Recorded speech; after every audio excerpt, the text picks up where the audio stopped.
Medical assistant is very important. You have to stay strong. You can't show weakness. You have to be friendly. You have to make sure that the patient is comfortable.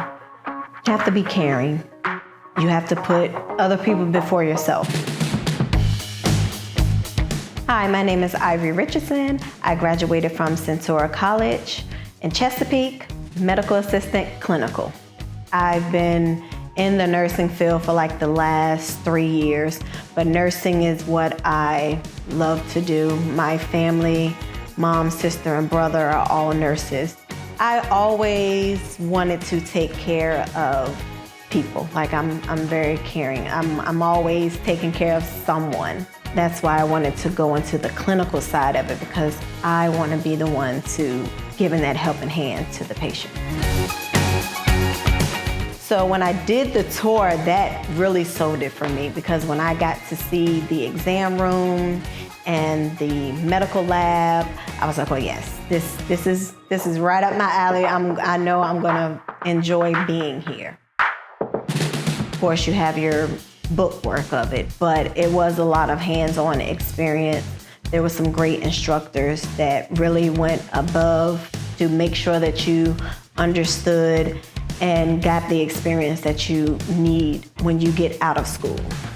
Ms. Cosbert, she took it upon herself to go out, get resume papers for everyone, and she brought in a folder with resume paper in it for all the students. So when we got out of school, we had resume paper.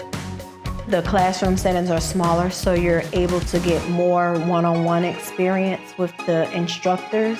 You will have more interaction with your classmates as well.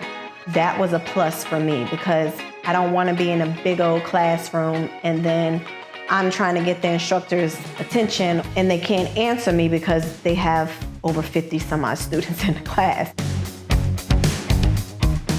The RMA is actually what you need that certification, because that is determining if you will get your license for the state. That will determine if you become a registered medical assistant. I went in there and I got to taking it and I was like, okay, I think I'm good. It really was not that bad. And then when I got to the end and it said, congratulations, you passed, I wanted to scream, but you can't make any noise in the testing site, so I had to hold my composure until I got out of there. But it was a very exciting experience for me that day. But you have to have the passion. It has to be your passion to want to work in the medical field, clinical. If you're not passionate about taking care of people, it's not gonna work. So just make sure that this is your passion, this is something that you wanna do, and you can see yourself doing for a very long time. Try to retain as much as you can while you're in school. Try to remember as much as you can. Just pay close attention to what they are teaching, what they are telling you. You'll do fine. You'll do fine.